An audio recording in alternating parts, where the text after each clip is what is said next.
Hello, my friends. Welcome back to the world of heavy machinery, where power meets precision. Today, we're diving into the incredible world of the extremely large capacity hot rolling mill. This beast of engineering is responsible for producing massive steel coils and robust rebar, essential for construction and infrastructure. The mill's intense heat and immense pressure transform raw steel into high-quality products, showcasing the remarkable power and efficiency of modern industrial technology.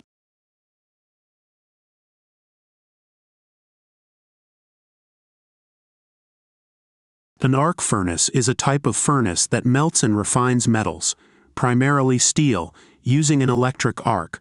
The process begins with charging the furnace with scrap steel, pig iron, or other metallic materials. This scrap is typically collected from various industrial processes, making the arc furnace an eco-friendly choice due to its ability to recycle vast amounts of metal. The furnace operates by generating an electric arc between graphite electrodes and the metal charge. This arc produces intense heat, often exceeding 3,000 degrees Fahrenheit, sufficient to melt the metal rapidly. As the scrap metal reaches its molten state, the arc furnace shifts from a melting device to a refining vessel.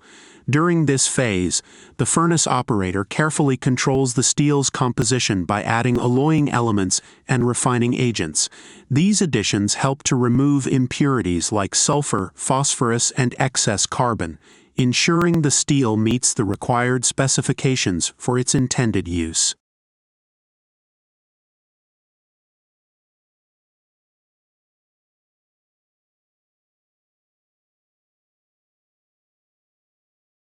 Argon oxygen decarburization (AOD) is a specialized metallurgical process used primarily to refine stainless steel and other high-grade alloys.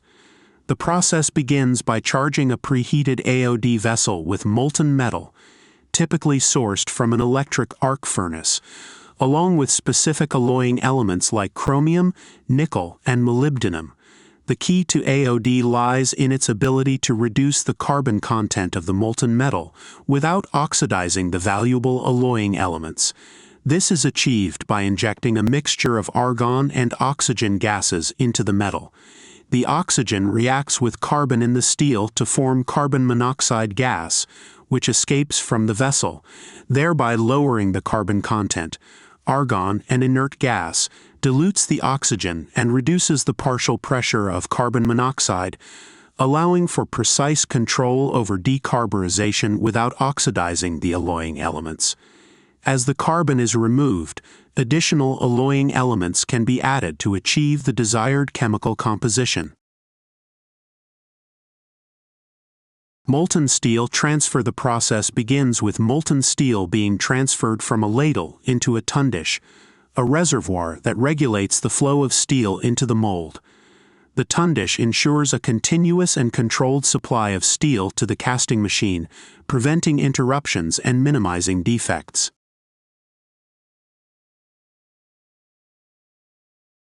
Mold casting. The molten steel flows from the tundish into a water-cooled mold. This mold is designed to solidify the outer shell of the steel, while the inner core remains molten. The oscillation of the mold, often using a hydraulic resonance oscillator, helps prevent the steel from sticking to the mold walls, ensuring a smooth surface finish on the cast product. Strand formation. As the steel begins to solidify in the mold, it forms a semi-solid strand. This strand is carefully extracted from the mold and guided through a series of rollers, known as the strand guide system. These rollers support the strand, maintaining its shape and aiding in further solidification. Secondary cooling. After leaving the mold, the strand undergoes secondary cooling. This is achieved using an air mist cooling system, which sprays a fine mixture of air and water onto the strand. The cooling rate is carefully controlled to prevent the formation of internal stresses and defects, ensuring a uniform microstructure. Cutting and finishing. Once the strand has fully solidified, it is cut into predetermined lengths using torch cutters. These segments, now referred to as slabs, billets, or blooms depending on their cross-sectional shape, are then ready for further processing, such as rolling or forging. Continuous casting offers several advantages over traditional ingot casting, including improved yield, reduced energy consumption, and enhanced product quality. The process allows for the production of steel with consistent dimensions, better surface quality, and fewer defects, making it the preferred method for large-scale steel production globally. The process begins with the preparation of raw tobacco. Tobacco leaves are first cured and then cut into fine shreds. These shreds, often referred to as cut filler, are then blended according to specific recipes that determine the flavor and strength of the cigarette. Once the blend is perfected, the cut filler is fed into the cigarette-making machine. The Mark IX machine is a powerhouse in cigarette production, capable of producing up to 5,000 cigarettes per minute. The machine automatically forms the cigarette by wrapping the cut filler in a continuous paper tube, which is then cut into individual cigarettes. This high-speed production ensures that the tobacco is evenly distributed in each cigarette, maintaining consistent quality across large volumes.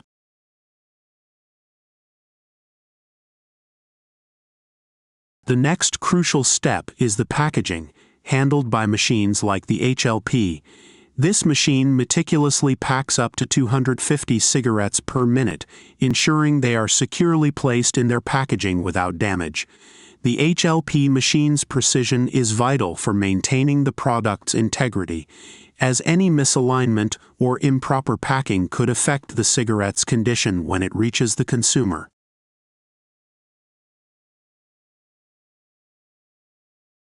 Efficiency in cigarette manufacturing doesn't just come from the speed and accuracy of these machines, but also from how well they are maintained and operated. Expert tips on streamlining operations, such as regular maintenance and optimizing machine settings, can significantly reduce downtime and enhance productivity.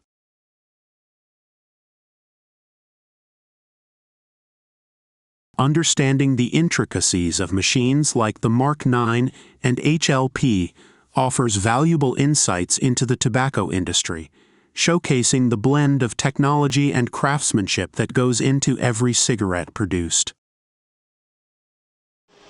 The manufacturing process of a CNC spun frying pan is a fascinating blend of precision engineering and automation, resulting in a high-quality, durable kitchen utensil. Material selection. The first step in the manufacturing process is the selection of the material. Aluminum is often chosen for its excellent thermal conductivity, lightweight properties, and resistance to corrosion, making it ideal for cookware. The aluminum typically comes in the form of flat discs, which are then prepared for the spinning process. Preparation. Before the spinning process begins, the aluminum discs are thoroughly cleaned and inspected for any imperfections. This ensures that the final product will have a smooth, flawless surface, which is essential for both aesthetics and functionality. The cleaned discs are then centered on the CNC spinning lathe, ready for the forming process.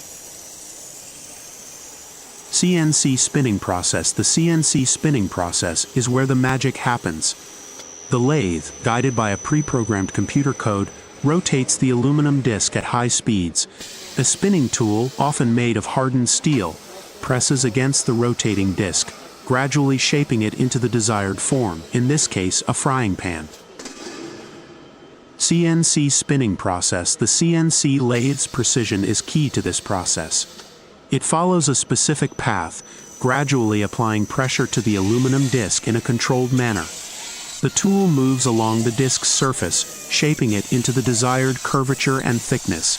This process can be repeated multiple times to achieve the final shape, with each pass refining the form and ensuring uniform thickness across the pan. Forming and trimming. Once the basic shape of the frying pan is achieved, Additional forming steps may be required to create features, such as the handle attachment point, or to refine the pan's edges. The pan might be trimmed to remove any excess material, ensuring a smooth, even rim. Surface finishing. The next step involves surface finishing, which can include polishing, anodizing, or coating the pan. Polishing gives the frying pan a shiny, smooth surface, while anodizing can provide additional protection against corrosion and improve the pan's appearance. Some pans may also receive a non-stick coating, applied in multiple layers and cured at high temperatures to ensure durability. Quality control. Throughout the manufacturing process, rigorous quality control measures are in place. Each pan is inspected for defects such as uneven thickness, surface imperfections, or any flaws that could affect performance. The use of CNC technology ensures that every pan is produced to exact specifications, but manual inspections provide an additional layer of assurance.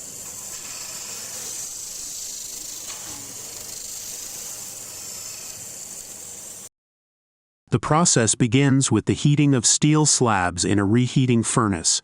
These slabs, typically rectangular and several inches thick, are heated to temperatures around 1,200 degrees Celsius, about 2,200 degrees Fahrenheit. This high temperature makes the steel malleable and easier to shape in subsequent stages. Once the slabs are sufficiently heated, they are transferred to the roughing mill, where the initial breakdown of the slab into a thinner piece occurs. The roughing mill usually consists of a series of rolling stands, each equipped with massive rollers that compress the steel as it passes through. As the transfer bar moves through the mill, it passes through descaling units, where high-pressure water jets remove the scale oxide layer that forms on the surface of the steel due to the high temperatures. This descaling process is essential to prevent surface defects and ensure a smooth finish on the final product. The transfer bar then enters the finishing mill, a series of closely spaced rolling stands that further reduce the thickness of the steel strip. The finishing mill is where the precise thickness and width of the strip are achieved.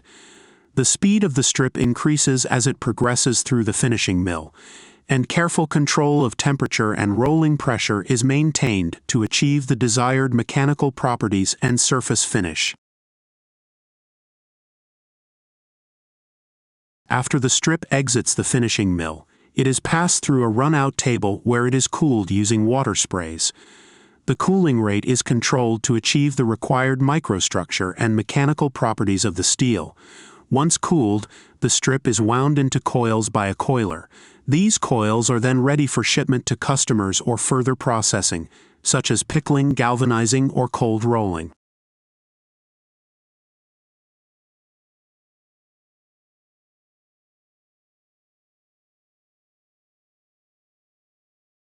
Throughout the hot strip mill process, continuous quality control is exercised. Sensors and automated systems monitor the thickness, width, temperature, and surface condition of the steel at various stages. The hot spinning machine is a precision tool that combines high-speed rotation with controlled heat application. It features advanced controls for temperature, pressure, and speed, enabling the accurate shaping of metal workpieces into complex, axisymmetric forms with high precision.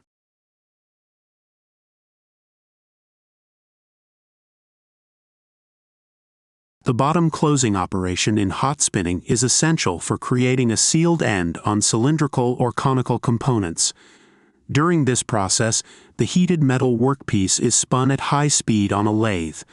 A forming tool or roller is then gradually applied to the open end of the spinning metal, carefully pressing and deforming it inward to close the bottom.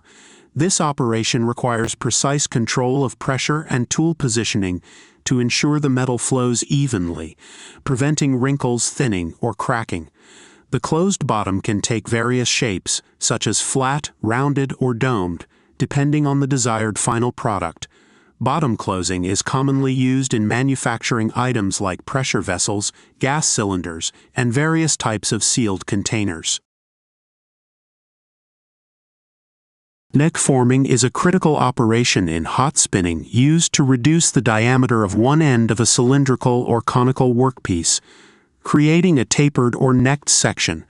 This process begins with the metal workpiece being heated and spun at high speed on a lathe.